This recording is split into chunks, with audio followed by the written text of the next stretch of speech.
Hey guys, Akariss here, bringing you, well, just the introduction briefing, which I usually do for these banners. This is the Legendary banner featuring Dimitri, his debut banner. As I said in previous Legendary Mythic banners, I'm going to go over Dimitri himself and where he compares the other Legendaries, the water specifically. But the introduction here will talk about the supposed colors and what may be of interest to you. First of all, as it stands, and I think this is applicable pretty much for every Legendary Mythic banner, if you see an old Legendary from 2018, 2019, before pair up, they basically tend to damper the quality of that color. For example, colorless has Fallen Grima, red has Ryoma, and to a lesser extent Marth. So when we see stuff like that, we can already assume that colorless and red in this particular banner will not be that good, because sniping on legendary banners doesn't yield good results most of the time. The focus rate being split amongst these 12 units ends up being a detriment in most of the cases. So with that being said, I would look towards likely targeting either blue or green in this banner, because that is where the quality of most of the newer legendaries are. With blue obviously having Chrom, Dimitri, and male Fallen Corrin, who happens to have solo 4 and no follow-up, both very good skills. And Dimitri being new, if you don't have a water legendary core made, both Dimitri and Chrom are huge wins with fodder from Corrin to round you out. Now, green ends up being fairly good as well because of Edelgard being relatively new, Thrasher being one of the premier Anima defense mythics, the other one being Mira, but unfortunately she shares with Ryoma and Marth. And finally, Fallen Leon being decent fodder, not the best, but decent fodder or a good tech choice. So that being said, unless anything from red and colorless ends up being current merge projects, blue and green definitely will be favored by most people here. With that being said, let's take a look at Dimitri himself.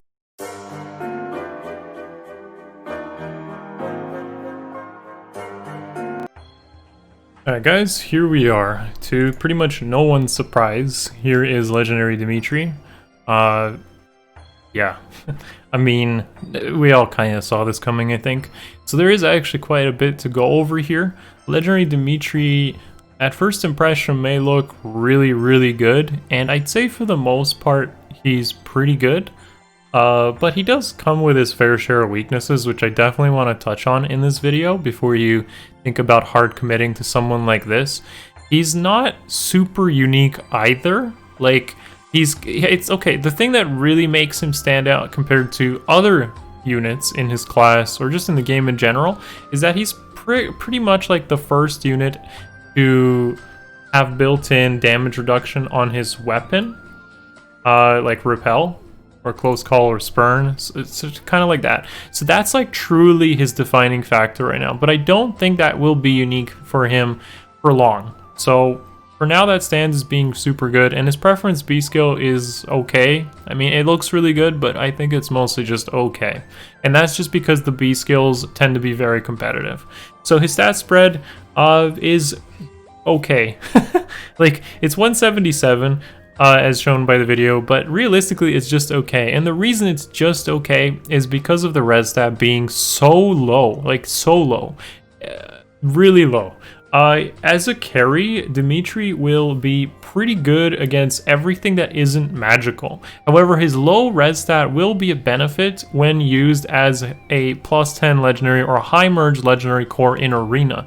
His low res stat is beneficial for baiting out, I'd say, units like Legendary Azura, who pretty much will have the 5 damage rule on him. So he's good against the other water legendaries, but as a carry, I'm going to be very suspect to call him consistently good. And we'll see that as we go into builds later on. But basically, Dimitri's skills, if you kind of want the TLDR of it, his weapon is a slaying weapon, gives him pretty much a consistent 5 to all stats. Let's be real, over 25% HP is not that difficult to meet, and he's got repel close call built in the weapon. So it's a good weapon, and the condition is obviously ridiculously easy to meet, and the slaying is very preferable. With that being said, though, the thing that really makes him stand out here is atrocity. atrocity in B skill. So it's pretty much like pulse smoke and smoke everything on everything. Like it's just like super smoke on the B skill, unfortunately, not on the C skill. And that's where things become problematic. So it's a good tanking skill to have. Like pulse smoke has always been good, but that's because it's the best in C skill. And the debuffs are good, assuming you don't have like support already covered through like Tamari or sabotages. So realistically, the B skill isn't super great because that means that you're relying on like a C skill and A skill mostly to get stats, or maybe your weapon. So I'm not a huge fan of it, but I'm gonna cover it. I'm gonna cover it as mostly being how you want to look at Dimitri in builds going forward. But I do think that subbing out the B skill literally for something like null follow-up and running pulse smoke in the C could just literally be better. But I'm not gonna cover that in this video. I feel like that definitely is going to be an option. So for those of you that just want like a single or 2 copies, or you just end up with this scenario, this is like the carry build for AR. This is going to be the triple mythic, and I'm going to look at him in Astra Season because I think everything works in Light Season. So how does he stand out in Astra Season? So I'm running a QR build here, but you could realistically go for like a one-shot build on him. Instead of running QR, you could run like Fierce Stance or Attack Defense Solo and just aim to one-shot everything. Atrocity lets you play a more aggressive playstyle where you could like smite him in and hit pretty much the enemy team and hope that he does well by himself. You definitely would switch out Sturdy Impact and likely switch out Odd Tempest, because Odd Tempest is, again, it's an odd skill, so it's not always consistent, and there's definitely better C skills to have. But yeah, definitely Null Follow-Up B or Null C Disrupt B, for example, they're going to be a little bit better, possibly than Atrocity. I'm not a huge fan of it, and then just giving him like Pulse Smoke and C will definitely work. There is some interaction where he could run Atrocity with Panic Smoke and then just like literally be self-sufficient, which is, I guess, cool. And then you can run like Noontime with Lancina behind him if you have that support slot open, or possibly Male Corrin. But like a one charge special is important to beat out guard effects and keep his health high. But you'll notice on this build, the thing that really holds him back is 21 res. That is awful. Every other stat is great, but 21 res is terrible, especially when you consider that Thrasir likely exists and will lower that res stat even further based on killing intent. If he has a single debuff, he doesn't remove penalties.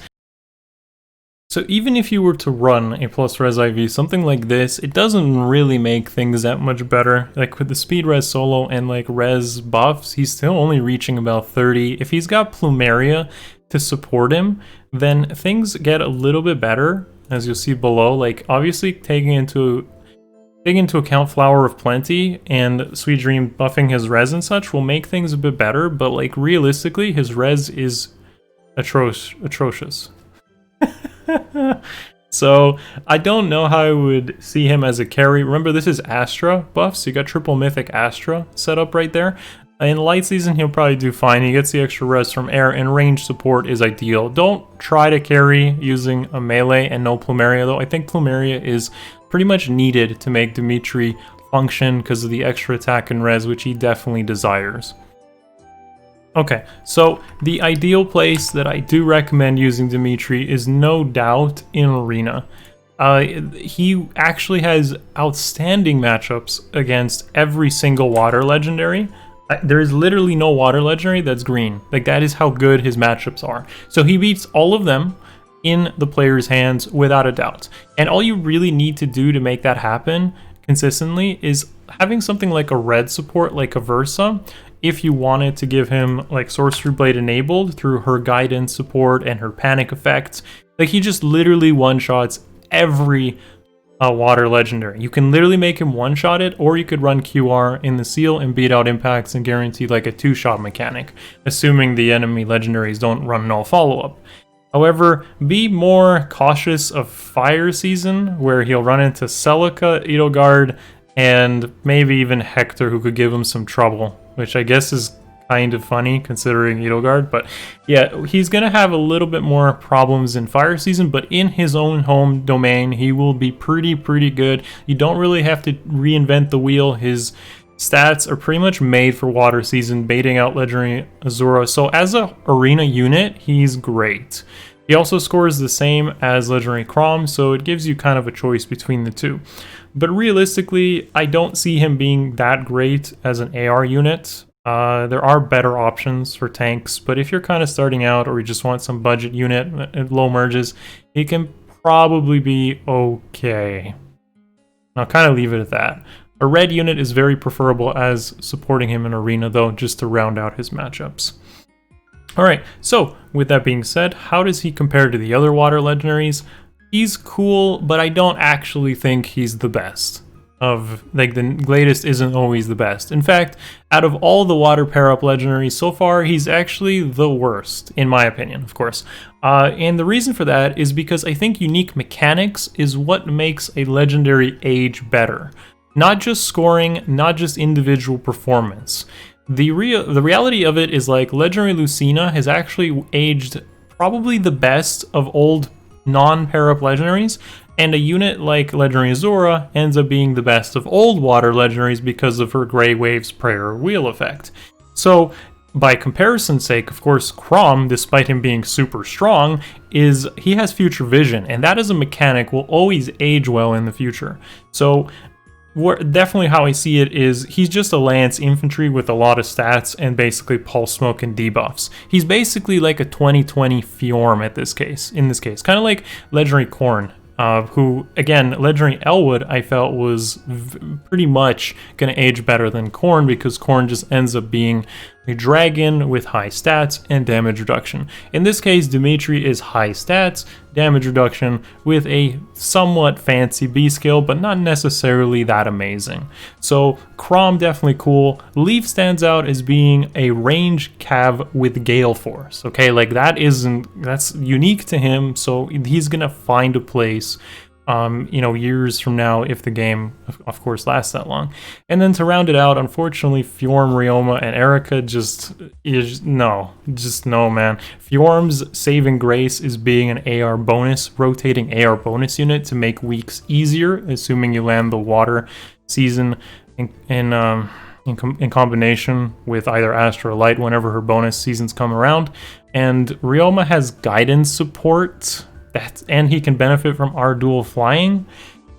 If they get a refine like the old legendaries, they could definitely become better, but it's hard to make a case for these. Erica stands out as just being the worst, being a melee cav and being affected by trenches, is just awful, scores awful, doesn't have dual skills, doesn't have pair up. Pretty much just like maybe you can find a place in AR defense when water season happens, but that's like the extent of where Erica lies right now, and it's by far, in my opinion, the worst water legendary. So if you're gonna pick one, you might actually want to go for Chrom on this banner rather than Dimitri. Like realistically, Chrom might end up being better for you than Dimitri long term if you wanted to choose between the two, because they're gonna score this. They score the same right now.